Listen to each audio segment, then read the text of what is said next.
Good evening, ladies and gentlemen, and welcome to another episode of America in Black and White, where we discuss the issues and the solving of the problems here in the African American communities and the underserved communities that we all know of. Tonight, we have a guest. We have Mr. Wayne Dawson as our guest. Wayne Dawson, or as many fondly call him, Coach Wayne VIP, a seasoned professional with a heart dedicated to leadership and youth development. Let's dive into his fascinating journey. Wayne's roots track back to Kingston, Jamaica, where his knack for breathing new life into struggling Caribbean resorts like Aruba, the Bahamas, and St. Martin earned him a reputation as a transformative force in the hospitality industry. Venturing into the vibrant streets of New York, Wayne found his calling as a campus director at the beloved Dunleavy Milbank Center, a hub of positivity under the wings of the Children's Aid nonprofit. With other 2 decades of experience, Wayne has been a driving force within the Boys and Girls Clubs of America, nurturing the young minds of tomorrow. A proud alumnus of the City University of New York, Wayne's educational journey led him to a master's in social work from Hunter College and a bachelor's degree in honors from City College. Returning as an adjunct professor, Wayne shares his wealth of knowledge across various academic departments. Not one too shy away from making a difference, Wayne, alongside like minded individuals, co founded Harlem Men Stand Up, a beacon of support for disenfranchised Black men through impactful networking and resource sharing, efforts that have rightfully earned him the recognition and praise from Governor Patterson. Since, since laying roots in sunny South Florida back in 2014, Wayne has been instrumental in leading a dynamic learned and development team within a Fortune 100 company during a period of unprecedented growth. A natural on the stage, Wayne's engaging talks of Black youth development and Black male empowerment resonate deeply with his audiences. At the helm of VIP Transformative Living LLC, Wayne wears the hat of founder and CEO, using his certified life coach skills to guide men of color through the twists and turns of midlife transitions. When he's not empowering others, Wayne indulges in a vegan lifestyle, working out in local gym, practicing on the golf range, perfecting his target shooting skills, and delving into African studies. Family is Wayne's cornerstone in finding joy in every moment spent with his wife, Dr. Audrey Dawson, and their beautifully blended family of 7 adult offsprings and 3 grandkids. Wayne's impactful work hasn't gone unnoticed. Recognized as 3 grandkids, Wayne's impactful work hasn't gone unnoticed, recognized as the role model of the week by influencer Tony Tocumbo, Atika Fernandez, and Loaded as men to watch of 2024 honoree by Black leaders worldwide. A valued member of the esteemed Black executive men, Wayne fosters an excellent as facilitator for his elite cohort, embodying mentorship and community spirit. Through his down to earth approach, Wayne has inspired countless men of color to embrace lives full of purpose and fulfillment. Ladies and gentlemen, I introduce to you Mr. Wayne. Hey, Wayne. Hey, good afternoon. Hey, And how are you? how are you, Brother Charles? I am excellent. Thanks for joining us this evening. How's everything going? Doing wonderful here in South Florida. We had some liquid sunshine blessing us, as is the custom here in South Florida. So we're happy. We give thanks. Oh, that's what that look. That's the South Florida way, right? Yes, sir. So, is there anything you'd like to add to your bio that I just read? I'd like to get it back so I could edit it. It says a lot and more than I care to speak on tonight, but I thank you for being so kind, sir. I have spent lots of years compiling some of the background information that you just spoke to. So I'm grateful for that opportunity as well. Thank you. Well, I'll tell you, for what America in Black and White stands for, I appreciate you not only for the things that you do, but for the communities that you've helped to inject some positivity into those areas and some inspiration. Yes, sir. I thank you so much. It's a mission, the work around the work that I do around Black youth, Black men, Black families, ultimately, is truly a mission driven work. My friend Sean Dove says, "Stop stalling your calling." And when he said that several years ago, I recognized that it was time to just let go and go full throttle in doing this work. Well, I guess we'll just drive right on in. Can you tell us and tell the audience, as a leadership coach, what key qualities do you believe are essential for effective leadership, especially within the Black community? I got to tell you that one of the things that is very evident to me is the importance of recognizing that leadership doesn't always appear to be in the front. You can lead from the rear, you can lead from being in alignment with someone else. And so, as a leadership coach, we have to be agile and we have to be able to pivot on the spot as needed. Especially, we're doing a lot of cross generational leadership now. It's the first time in our history that there are the interfacing of 5 generations right now, right? From the Right. silent generation all the way through to generation the Zers. And it means that as a leader, one has to be able to connect. Now, leadership is nothing more, as John Maxwell says, nothing more than influence. And so, how do we influence others? We have to be able to develop rapport, connect. And I think one of the key things that I've discovered in the work that I do with the brothers I work with is the ability to have empathy, standing in somebody else's shoes and seeing things from another perspective than your own. So those are some of the key elements that I help brothers to realize in their journey as to become great leaders. Well, all those wonderful things that you're speaking of when you're talking about leadership. Now there's one thing that I probably need some help with, and I want you to explain if you can for me. Like when you said the leadership from the rear, how does that actually work?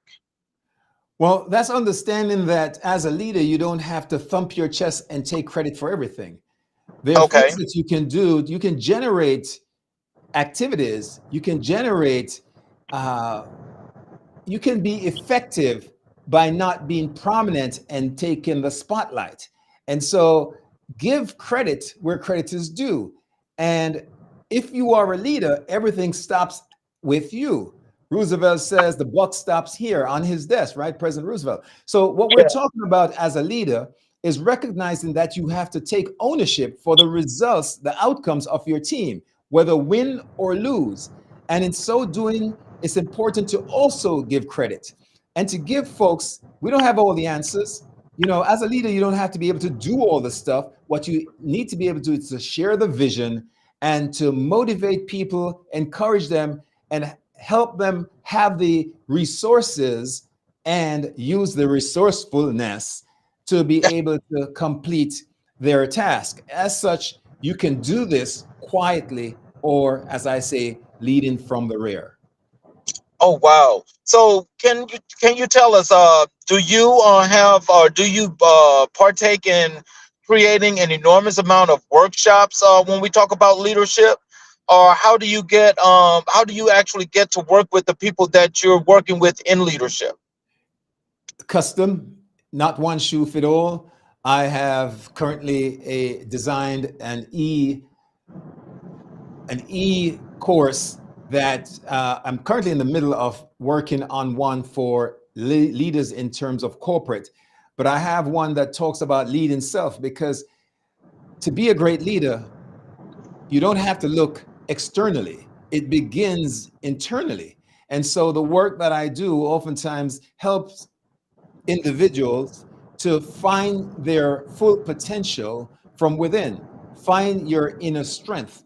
And yes, I do, in terms of the coaching that I do at VIP Transformative Living, what we do is simply help people, help brothers find themselves and draw from within to produce their best and highest self. I call it to become bigger, better, and bolder.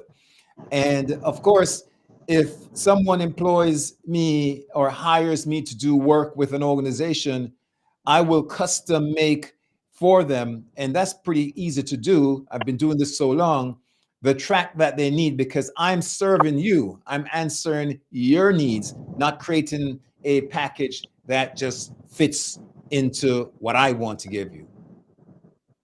Did I Okay. answer the question? Could you share a success story where your coaching helped a client overcome career challenges and achieve their goals? Lots of them if you go to my website, but I'll share, which is VIPtransformativeliving.com. There are scores of video testimonials. And so let's talk about a young man that recently, and I can't share details without permission, right? But a young man that recently came on board.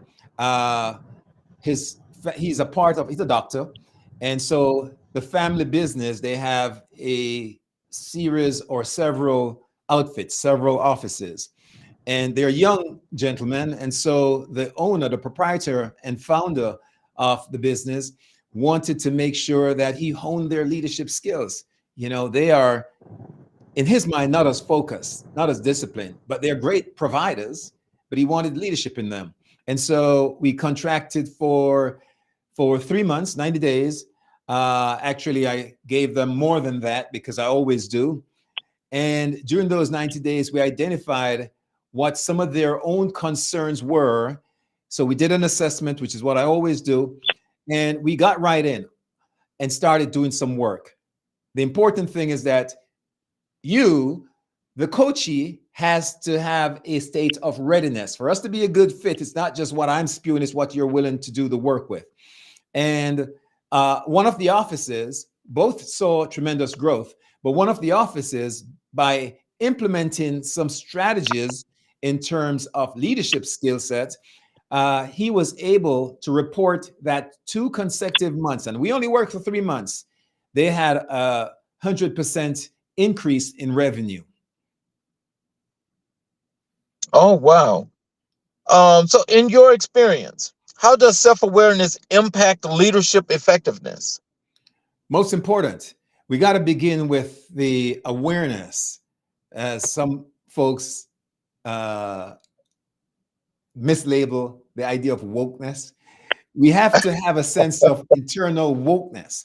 We have to know and admit to ourselves, because we are oftentimes our worst barriers.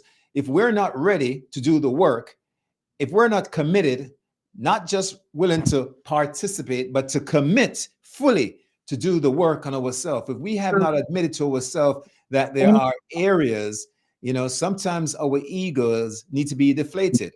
And for us to get the work done, we have to set aside that false sense of we are great in all things and recognize that we can always call on external help, the troops. And once we are able to do that, then the work can begin. Okay.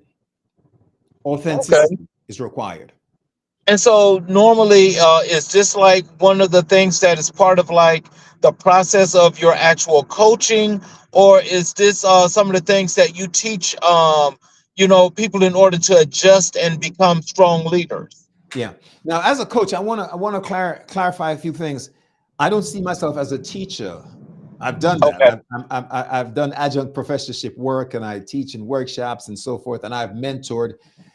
But in coaching, what we do is imagine a jet flying at the 40,000 feet level. So as a coach, we're seeing what's down on the runway at that area, that level. We're then able to see blind spots because we have that 360 degrees. And what we're able to do then with that perspective is to share through an assessment, but also through self-ownership, having the person own their strengths and their limitations. We're then able to, I believe, that everyone has the potential to answer their own questions, to solve and resolve their own issues. What I do as a coach is help people to be able to see the blind spots and find their truest, highest selves and apply it. So that's what I do as a coach. Okay. So then, can I ask you this also? Because that's really good stuff there. But philosophically, does this also help them with, let's say, if they're lacking critical thinking skills? Oh, absolutely. You know, we teach folks how to think. So here's what a construct that I have at VIP Transformative Living. When you want change to happen, right, your outcome is based on your belief system. If we help people with their belief system, which oftentimes in the Black community is a false belief, one of, and we'll get into it, remind me, the Paul syndrome that I want to share. But once we recognize that we have to change your belief system, your belief affects your values, values affects your thoughts affects your feelings affect your actions repeated over time becomes your habits produce your outcomes, Charles, is your personal reality, or what is then termed your personality. So if you want to change a person to become a leader, right? Their personality, their identity, their right. You have to work with the level at the level of beliefs and thinking. As a man Okay. thinketh, they say, so is he. So if, in terms of critical thinking, the person then has to, and sometimes that word is tossed around, but sometimes we have to get folks to start thinking differently so that they can ask the right questions. The power of coaching is to be able to listen intently and to ask powerful questions. But we teach people to ask themselves those critical, powerful questions. Okay. What strategies do you recommend for maintaining work and life balance, particularly for Black men in midlife? And so, again, that's one of those throwing a blanket over it. It depends on the person, right? So, Mhm. again, work life balance is a misnomer. There is no such thing, right? It's more integration. How do you manage and integrate your world of work with your personal life, your family life, and so forth? And it's really about the discipline. It's recognizing that there has to be a turn on and a sign off in terms of the world of work, right? Nobody ever goes to their deathbed says, I wish I spent more time at the office, right? So part of the challenge is to have folks know when enough is enough. And if you're in a relationship with others outside of yourself, which should make sense because that's healthy, you want to be able to discipline yourself. In my home, for example, my wife and I, we've never had a television in our bedroom. It's not the place for that. And now we have instituted that we check our phone outside. So she bought an alarm clock. So if we want to get ourselves up rather than being tempted to check the phone and see more blue screens, so an hour before we go to sleep, we put away the phones, and she's using an alarm clock, right? When she gets up a little bit earlier than I do. I'm working from the office and she travels a little bit out. She opens the blinds, and so the sun comes in through the filtered sun comes in through the blinds and wake me up. What am I saying? Uh, you just have to find what works for you in your situation and be mindful and recognize that too much of anything, even a good thing, is no thing. If you drink too much water, you can become toxic. Yes. Yeah. So, and speaking of this wonderful work you're doing with men in midlife, What brought you to the point that you wanted to make that a niche and make that a priority? It's a great question. Thank you. Charles, I think I shared with you, and the bio may have said it. I spent about 20 years working for one of the country's oldest non-for-profits and in youth development when I lived in New York. And I was part of a team that also trained nationally in terms of youth development. I oversaw 4 locations of the flagship site of 42 locations across the tri-state. And and this was during the period when there was the crack epidemic. So what I was seeing was Black youth showing up with grandmas and moms, and dads were missing because this was also intertwined with the war on drugs. So the men folks were not present. And we saw what that led to in terms of the young people who came out of the 80s, right? It was not a beautiful situation. As I grew up over the years, and I was doing that work maybe late 30s through my 40s, but as I evolved myself, the group that I was with also evolved. But I got sick and tired of hearing people blame the youth. It's happening today.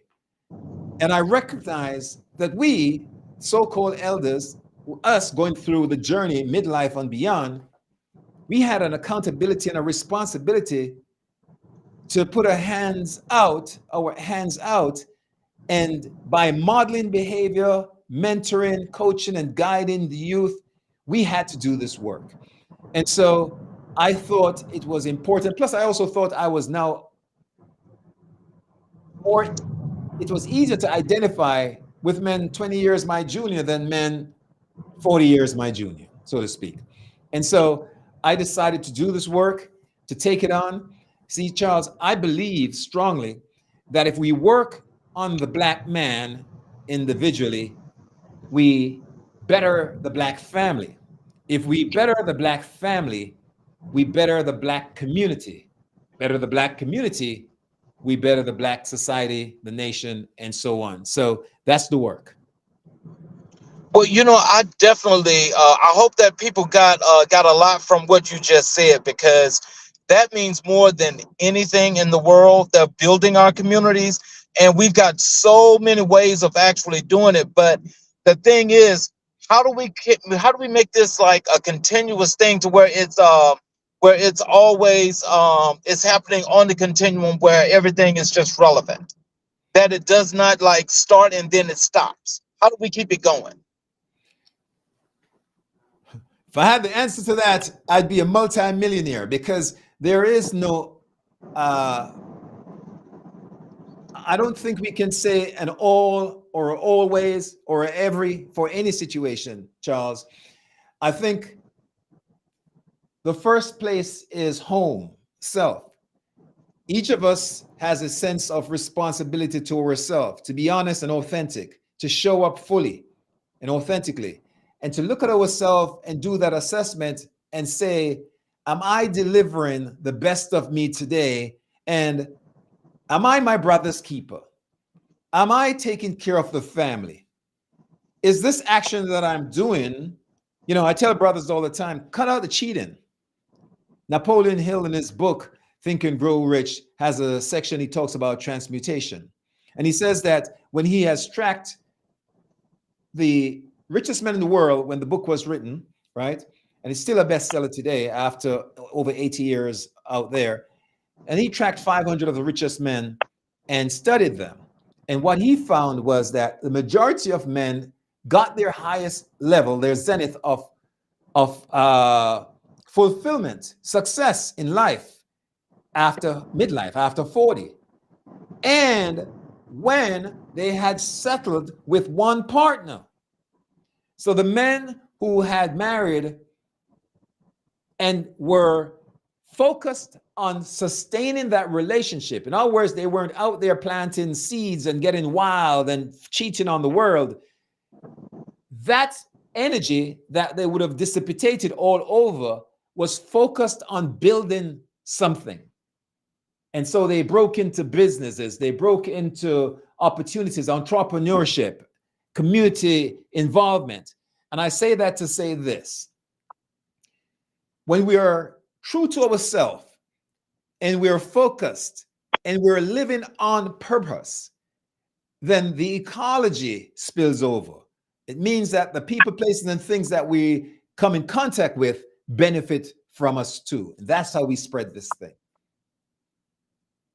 How do you address mental health concerns with your clients?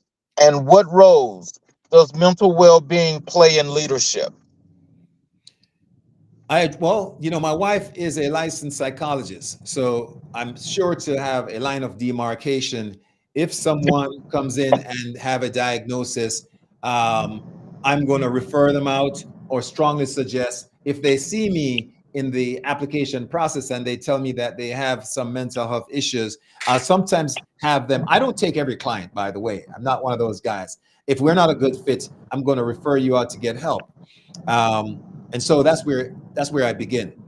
In terms of clients, um, again, if you have issues, and listen, I don't know a black man that doesn't have an area of traumatic injury, and we normalize this generationally. We have had that, right? If you and I jump in the car right now and decide to go to the next state, and halfway through we realize that, oops, we left our wallet in another pocket or something, we start panicking. We worry. Our white counterparts don't necessarily go through that, right? They can flip something else, and it's a lot cooler. So Right.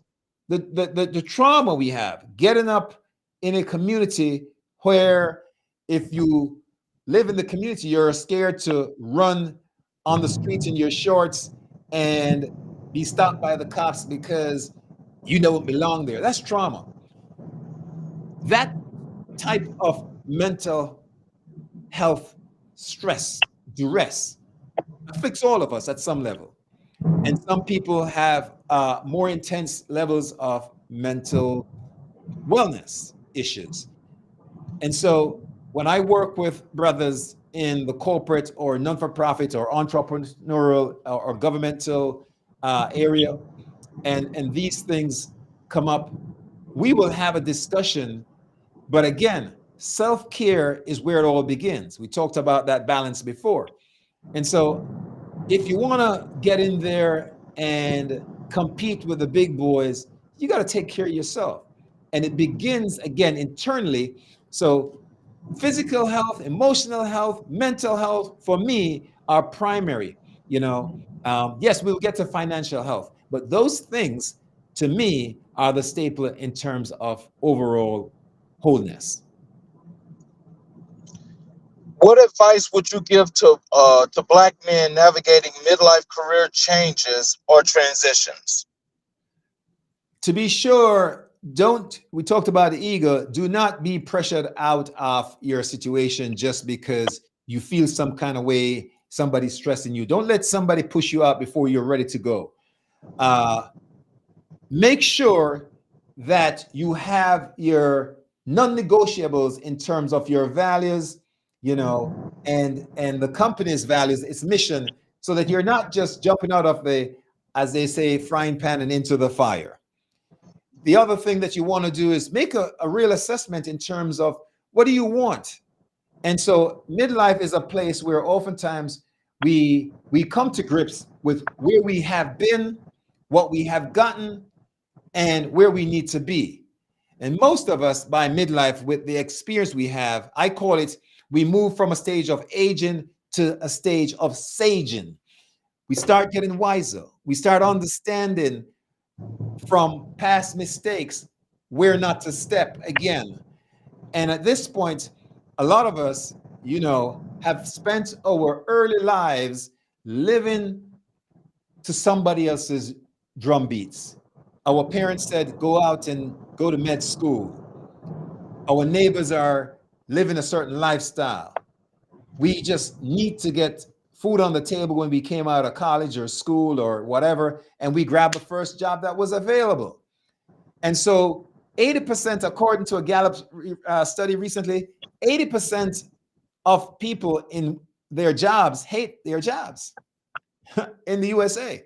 People are just showing up in rote because it's paying the bills.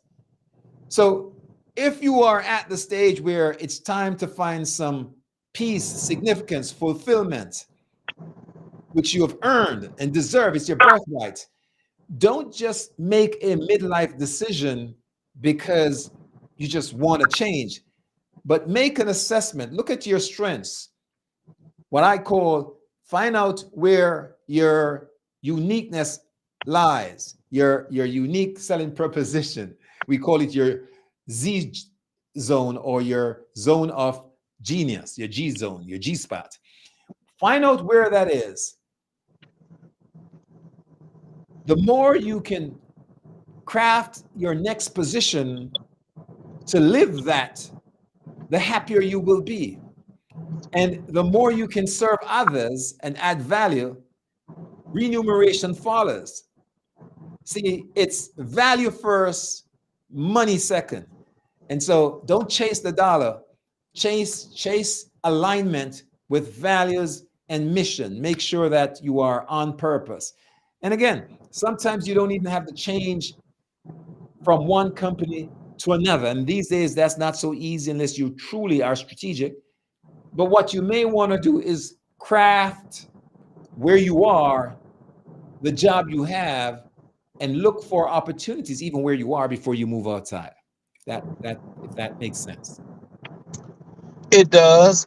And can I just ask you though, with all that being said, like, is there like, or should there be like any kind of unification with these individuals, especially when it comes to things that they want to do, not just in life but in their communities? Should there be some kind of unity?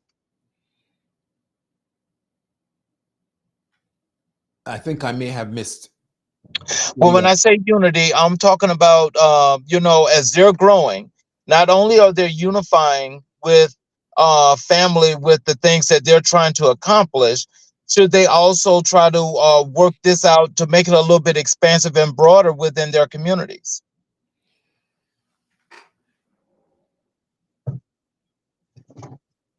the greatest test you have is family. If a man learns to lead and manage family, he is being prepared to manage any other group. It's the first institution that you have where you are working in terms of learning to listen, have empathy, lead, uh, you know, direct, be led. And so once you manage the home community, I keep going back to that. See, the Black family is the key to our success.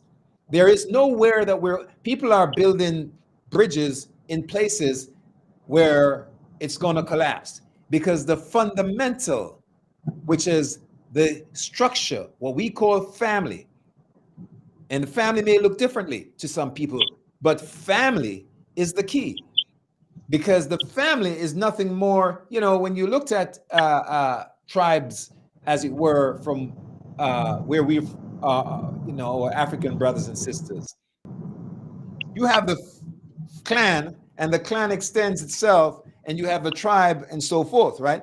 So Mhm. if you're not taking care of the individual and managing that well, taking on a job as a leader for some other groups and creating yourself as a leader for other clans must fail. If you're a tyrant at home, it's just a matter of time before that's going to seep out in the workplace, in the community. So you got to be able to quell those kinds of uh, ill-adapted leaders from early, I think. But to answer your question, yes, we have to think in terms of one of my mentors, Dr. Leonard Jeffries of City College. He used to say, "Kill the ego. It's about the we go." It's for the Black man and woman. It's understanding what he calls the three C's. right? Cooperation, Okay. collaboration, and communal living. And so and that's a community. So yes, if we Right. practice those fundamental principles, the American idea of pull yourself off by the bootstrap, that Daniel Boone stuff doesn't work for us. It doesn't work. We Right. can't do it alone. Sorry to be so long-winded, but yeah. Oh no, but that's a wonderful explanation, and but it helps me to understand that much more. But I'm going to say that maybe I asked that question wrong, so I definitely appreciate that clarification because it really makes sense. Thank you. There are no wrong answers. Uh, Or wrong questions, rather. Yes. Go ahead. Sorry. so, how do you help clients identify and overcome limiting beliefs that may hinder their personal and professional growth? Beautiful question. Beautiful question, sir. I appreciate it. So, the VIP Transformative Living Program, one of my signature approaches when I'm meeting with folks is to identify where on the scale is that barrier. And what I've discovered is that one of three areas, I call it the pause syndrome, is the reason why we, as Black men, white men, whomever, are stuck or aren't fulfilling our promise, right? Aren't at the level we should be. And the pause syndrome stands for we don't put P, we don't think it's possible. We don't think it's possible. We may say so, but subconsciously, there's something that's underwriting that thought that makes it not possible for us. Two is A, ability. We don't think we are able or capable. And people with the imposter syndrome oftentimes show up because of that sense of we don't think it's capable or ability. Paul, right? PAW. And number three, the big one that affects most Black men that I work with is worthiness.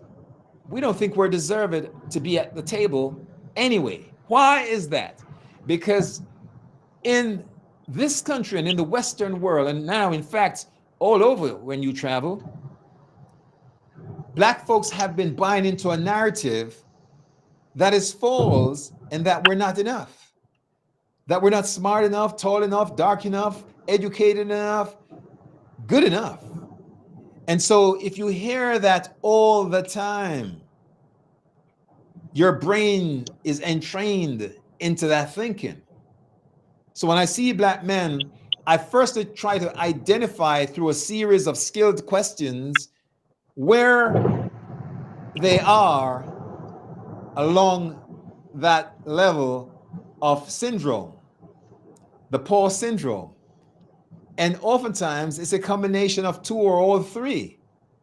And what we have to do is to change the false belief. And that's where the work comes in. Okay. What role does emotional intelligence play in leadership development? Powerful question again. Boy, you got me on my toes today, Charles. It's very important because emotional intelligence is, and we have to tap in and find it. It's recognizing that we can feel the other person. It's about empathy. It's about recognizing that our perspective is not the rule, it's not the law, and that being able to listen keenly and be in another person's shoe is just as important, if not more important, than your stuff, right? Make people feel validated. I'm from Jamaica, Charles, and I saw in Jamaica a lot of love and peace. My family was always tight, but I've seen fights, street fights, and we've been involved in them. The one thing you hear people say whenever there's a street fight or a fight anywhere is, you didn't respect me. I felt disrespected. People will throw it down for feeling disrespected. And so part of emotional intelligence is to respect the other man, the other person, and to give them an ear and make them feel real. And so, as a leader, each person that you speak with, they want to know that when you say, "Good morning, how are you?" in the elevator, you're standing up long enough to hear them say, "Oh, well, I'm not well today." You're not just saying it and then you stepping out when you get on your floor and leave them standing, which oftentimes we do, right? So, yes, it's very important. So, can you tell us? Could you share this with us? Could you share insights on building resilience and coping with stress in high pressure leadership roles? It goes back to self care. Stress is not necessarily a bad thing, it's out there. And stress it's like this bottle of water, right? I could use this water and throw it over my head. I could drink it. I could water a plant. It's water. It's the tool and how I use it. Stress appears the same way. Uh, Stress is a response. A thing is not stress. Stress is our response. And so, what we have to learn to do is to curate our responses to whatever is going around so that we can manage it, so that we're not feeling overwhelmed, overworked, beaten up. And there's several ways to do this. Life management is time management. If we, for example, one of the strategies I teach folks is how to delegate responsibility and how to delegate so that when you delegate, you let it go, right? There's a strategy behind that. Everything we do with a strategy.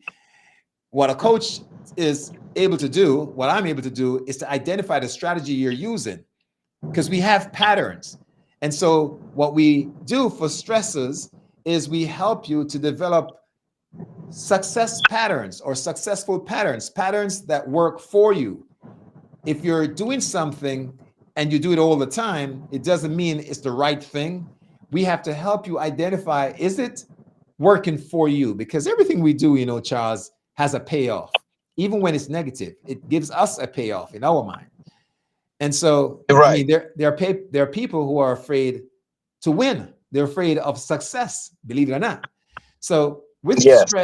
with stress, Charles, I would say I help people to pull away, and there's techniques and exercises that we help people with. Well, I think, for black men in particular. Yes, sir. Now, we're always in high stress situations, and there are things that jump up and happen that it causes us to stress. So, even with that great leadership coaching, that you do and helping, what are some things that we can do that can actually make that a little bit of an at ease situation when stressful things happen? Yeah. And by the way,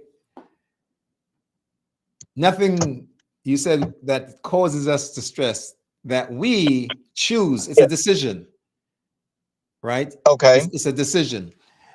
Two people faced with jumping out of a plane, one wets his pants and the other screams in ecstasy, right? So it's a decision and it's our Right. response to it. Now, some of the practical tools that I offer, for example, believe it or not, meditation, breathing, right? People in public speaking. I help people in the back of the room take deep breath, stand in a victory stance, right? Shake it out. And, I never tell people to see the room as nude, but I guess if that works for you, fine. Some folks will say that. But what I help people to do is to, as they say, feel the butterflies, but allow them to fly in formation. Yes. And so don't let the stress lead you. Own it, label it. Where are you feeling the stress? Is it in your stomach? Then perhaps you need to deep breathe from your abdomen. Is it in your shoulders? Maybe you need to shake it out. All right. Maybe you need to do some push-ups before you get on stage. How about journaling? If you're having a lot on your mind, perhaps it makes sense to write it down. How about seeking a coach or a therapist? So there are multitude of ways that one can manage stress. Uh, and each of us, again, it's not one shoe fit all. Whatever, music. When I run, for me, it's orgasmic. I go out and I run in the park versus on the gym on a treadmill, right? Because I like to be out there with nature. And if my wife isn't with me or my niece, I put my headphones on and I'm listening to something, right? So for me, that's stress free. Going into the gym, that's stress free. So that's a great lead in for this next question. Um, Yes, sir. what strategies do you use to enhance communication skills in your coaching sessions? Now it depends on where the person is, because coach communication comes in many forms, right? There's a receiver, there's the sender, those who are interpreting it, like the bystander. All of these folks are part of the whole communication team, so to speak.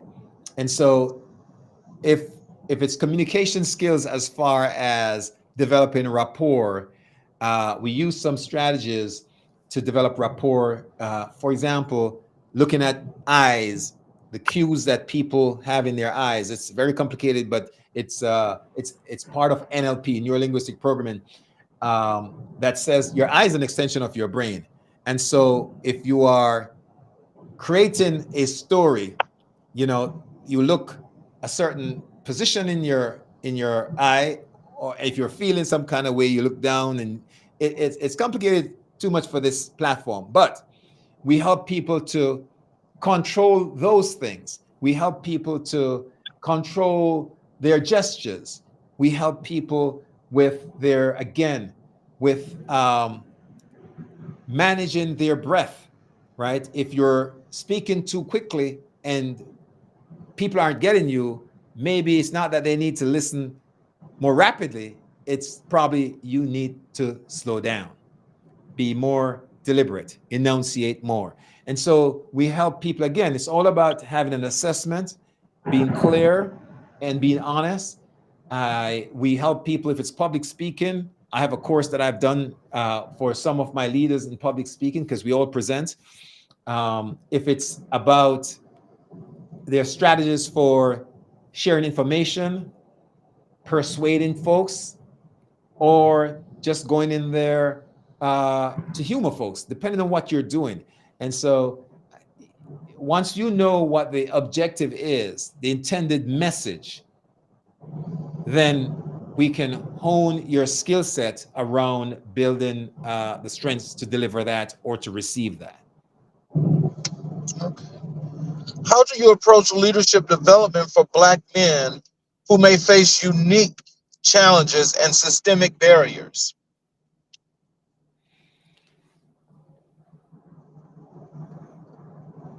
In this country, for sure, we're gonna face it, Charles. It's built into the fabric, but it's not an excuse. The idea of being a victim versus a victor is something I try to get away from. Yes, you call it for what it is, but you move on. See, Charles, once we recognize that the Calvary, as my buddy says, that we're waiting to save us, is not coming over the hill, it is us. We are the ones we've been waiting for, as my brother Sean says. And so once we recognize that, uh, it's not about asking for excuses or favors. We deserve to be at the table.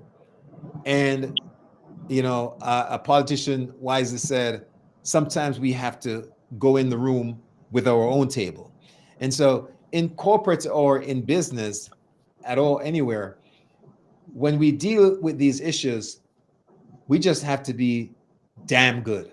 Can't cuss on your show, and I wouldn't, but we have to be damn flipping good at what we do. We got to be the best at what we do.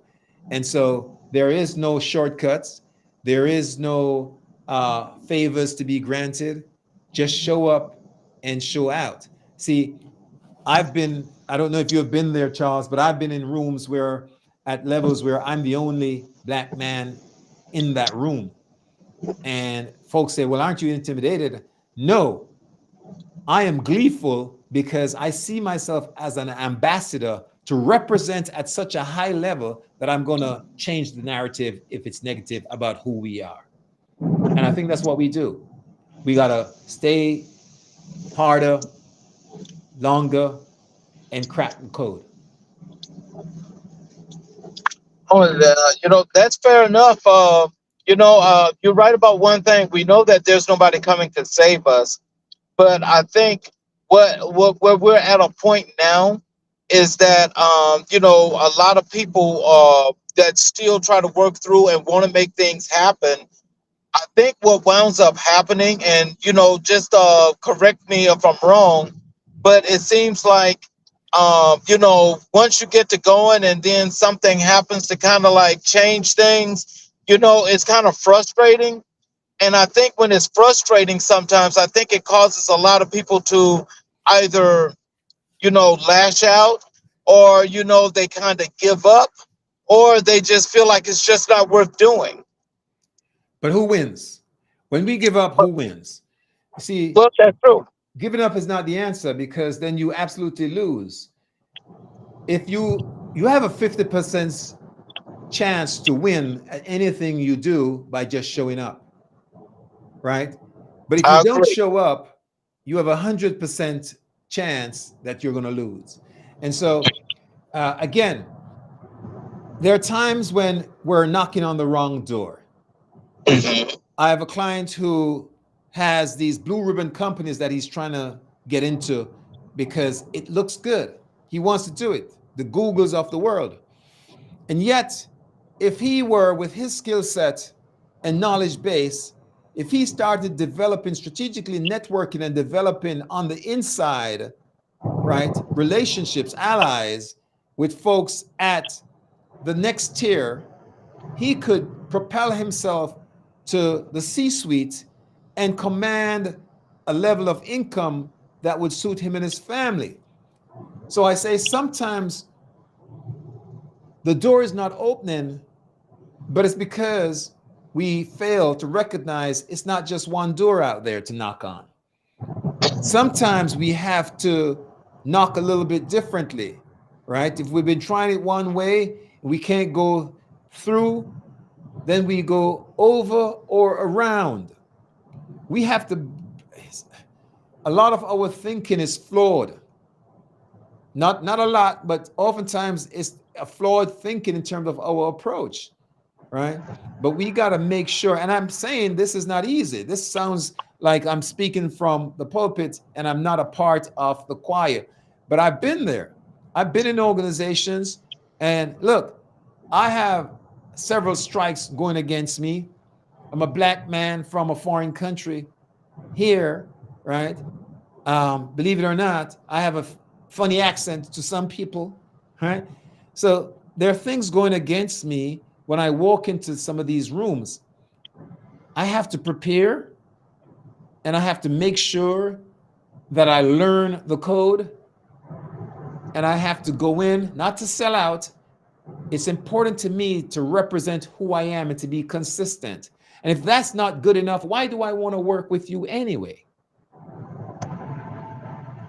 That's true. That is true. What impact do you believe mentorship has on career advancement and personal development? Show me a leader or a winner that has not had a mentor, and I'll tell you he's fake. Mentoring is real. It's important because what a mentor does for you, a mentor has walked that walk and is going to tell you where the mines are, the minefields. A mentor is going to tell you where the mines are, the gold mines. A mentor is going to guide you to an experience that rather than go figure it out yourself, which is not always a smart way, he's going to or she's going to help you to decipher based on their own experience. And again, that's the difference between mentorship and coaching. There are coaches who, and I've doubled up with people, right? But there are coaches, when you think about coaching, Tiger Woods coach could never beat Tiger Woods. Michael Jordan coach could never beat Michael Jordan, right? None of these coaches are better or greater than the player, but what they have is they have seen through their experience, wisdom, and knowledge, they have seen enough to be able to challenge you to give your best. And so you can't do it alone. Mentoring, coaching, most important if you want success. And see, I'm selling the idea of coaching because black men oftentimes shy away from coaching. Oh, it's too expensive. But they can pack up and take off and go on a fishing trip on a weekend with their buddies that runs them $1,500, right? Between the liquor and all that stuff. For the same income or whatever, same money or whatever, you can level up so that you're not just fishing today, but you're feeding your family for a long period of time because we're sending you upstream through coaching, right? And so coaching is important, and every winner has had a coach. Every winner that I know. And by the way, Charles, let me just share a secret with you. In terms of mentoring,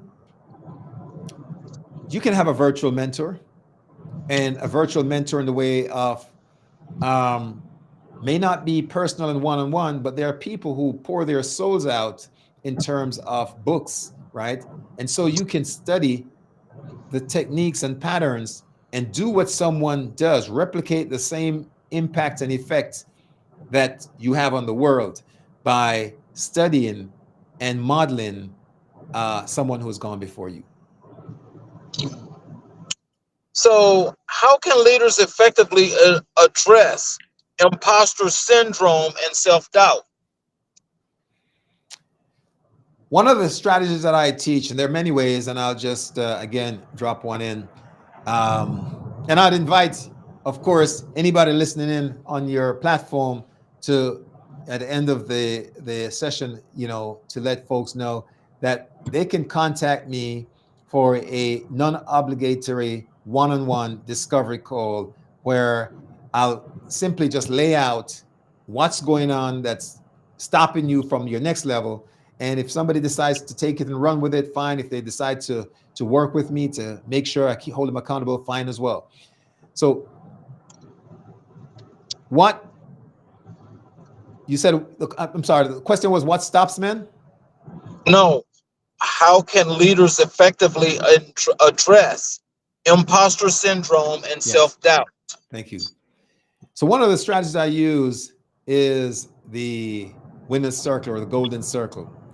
And it's a technique where physically we get someone to step within, and it can be just a mindset exercise.